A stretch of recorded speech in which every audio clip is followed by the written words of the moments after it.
नमस्कार दोस्तों, कक्षा 10वीं गणित विषय में आपका स्वागत है। आज हम बात करने वाले हैं प्रश्नावली 7 निर्देशांक ज्यामिति।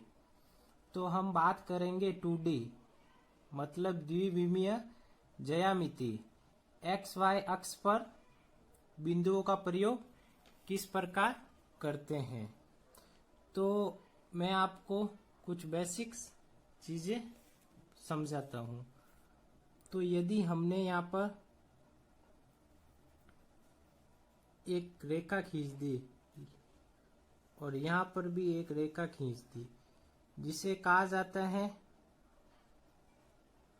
यहाँ एक्स अक्ष होता है, ये होता है वाई अक्ष। ठीक है। अब और यहाँ मध्य में होता है 0,0, जिसे हम मूल बिंदु कहते हैं। तो अब यहाँ जो बिंदु होते हैं वो कैसे होंगे? धनात्मक 1, 2, 3, 4, 5। ठीक है। यहाँ जो ऊपर होंगे y अक्ष पर ऊपर की तरफ, वो बिंदु कैसे होंगे? धनात्मक। ठीक है। यहाँ जो नीचे की तरफ होंगे वो कैसे होंगे? ऋणात्मक, -2 और -3। और यहाँ जो होंगे वो भी कैसे होंगे? ऋणात्मक, -1, -2, -3। अब अगर हम बात करें, यदि हमारे पास बिंदु दिया है, क्या बिंदु दिया है? 3,4, और इस बिंदु को हमको एक्स वाई प्लेन पर बताना है। तो कैसे शो करेंगे हम? ये जो मान होगा यह होगा एक्स का और यह मान होता है वाई का। तो एक्स पर हमको मान दिया है धनात्मक, तो एक्स अक्ष पर धनात्मक मान 3 यहाँ है। ठीक है। और वाई अक्ष पर 4 धनात्मक मान यहाँ है। अब मतलब यह एक्स अक्ष जो है वो बिंदु वाई अक्ष के समानांतर होगा, और जो वाई अक्ष पर है वो एक्स अक्ष के समानांतर होगा, और यही बिंदु होगा हमारा 3,4। यदि हम इसको समझते हैं, यदि मैं इस बिंदु से किसी पत्थर को इस तरफ फेंकूंगा तो यह सीधा कहाँ से गुजरेगा? 3 से। जो बिंदु 3 है एक्स अक्ष पर, वहां से गुजरेगा। और यदि यहाँ से फेंकूंगा तो यह कहाँ से गुजरेगा? वाई अक्ष पर बिंदु 4 से गुजरेगा, और यही हमारा होगा 3,4। ठीक है। नेक्स्ट यदि मैं बात करूं, हमको बिंदु दिया है, क्या दिया है? यदि हमको बिंदु दिया है -2 और -3, तो यह बिंदु x होगा और यह y होगा। x पर क्या दिया है? -2, तो x अक्ष पर -2 यह बिंदु, और y अक्ष पर -3 यह बिंदु। तो जब तक कि यह क्रॉस ना हो जाए, जहाँ क्रॉस होंगे ये, वही क्या होगा? ये बिंदु -2,3 यहाँ पर होगा। ठीक है। आप सभी को समझ आ गया होगा। अब हम नेक्स्ट बात करें, यदि हमारे पास बिंदु कैसा दिया है? 1,0। तो अब हम देखेंगे कि x अक्ष पर तो बिंदु 1 है और y अक्ष पर बिंदु 0 है।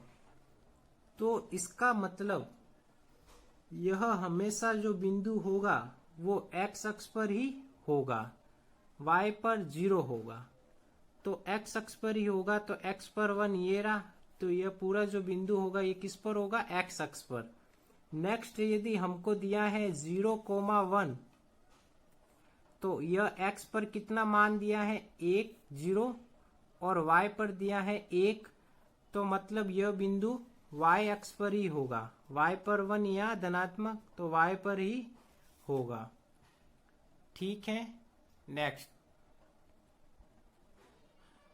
अब हमको ज्ञात करना है दो बिंदुओं के बीच की दूरी। तो यदि हमारे पास बिंदु ए क्या दिया है x1 और y1 यदि हम मान ले हैं, ठीक है, और बिंदु बी क्या है x2 और y2, तो इन दोनों बिंदुओं के बीच की दूरी क्या होगी? जो ए बी होगा वो क्या होगा? अंडर रूट के अंदर x2 माइनस x1 का whole square plus y2 minus y1 का होल स्क्वायर। ठीक है। अब यह हमारे पास दो बिंदुओं के बीच की दूरी का जो फॉर्मूला होता है वो निकल कर आता है। अब यदि हम बात करें यह सूत्र कहाँ से आया, तो मैं इसे समझाता हूं। तो यदि मान लो ये मैंने खींच दिया एक y एक्सिस, क्या खींचा? y axis. ये हो गया x एक्सिस, ये हो गया x एक्सिस, ये हो जाएगा y एक्सिस। तो यदि हम बात करें, यदि मैंने यहाँ पर बिंदु माना, क्या होगा?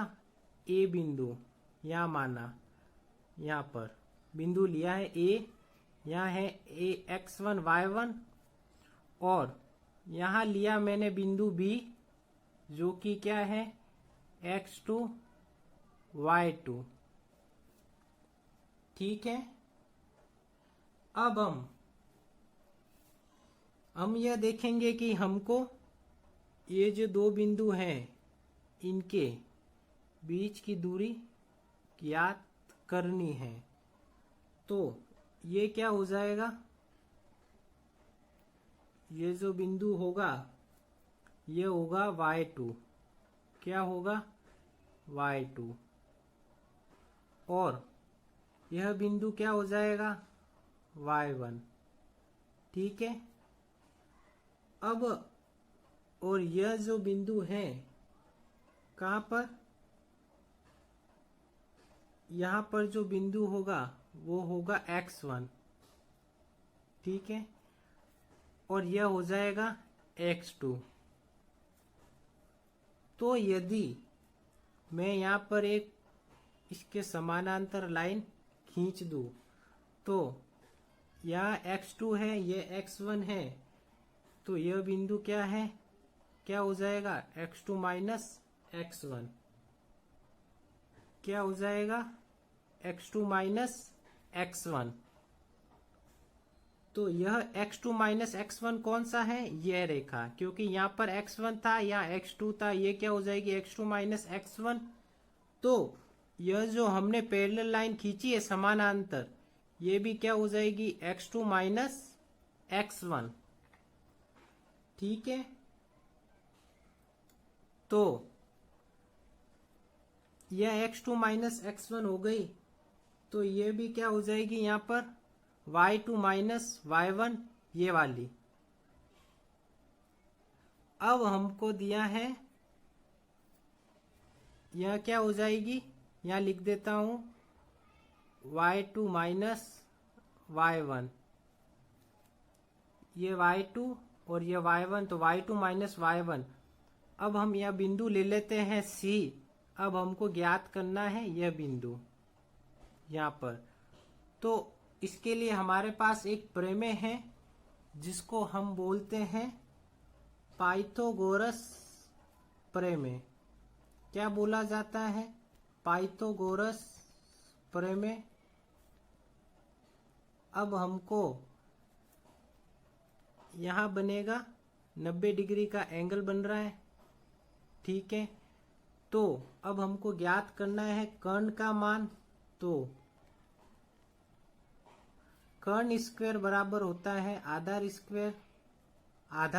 स्क्वायर प्लस लंब स्क्वायर। ठीक है, तो क्या हो जाएगा, कर्ण स्क्वायर बराबर आधार स्क्वायर प्लस लंब स्क्वायर। तो जब हम फॉर्मूले में मान रखेंगे तो कर्ण स्क्वायर क्या है, AB स्क्वायर, और आधार स्क्वायर क्या है, BC स्क्वायर, प्लस लंब क्या हो जाएगा, AC स्क्वायर। ठीक है, अब आगे मैं यहाँ लिख देता हूं AB स्क्वायर, मतलब अब हमको AB तो ज्ञात करना है, BC क्या दिया है, y2 माइनस y1 स्क्वायर हो जाएगा, plus x2 minus x1 square. ये क्या हो जाएगा, AB स्क्वायर बराबर, यदि स्क्वायर यहाँ से हटेगा तो इस पर क्या आएगा, अंडर रूट। तो यहीं से हमारा दो बिंदुओं के बीच की दूरी का जो सूत्र होता है वो निकल कर आता है। ठीक है, तो दोस्तों आज हमने निर्देशांक ज्यामिति के अंतर्गत एक्स वाई अक्ष पर बिंदुओं को किस प्रकार दर्शाया जाता है और दो बिंदुओं के बीच की दूरी कैसे ज्ञात की जाती है वो समझाया है। धन्यवाद।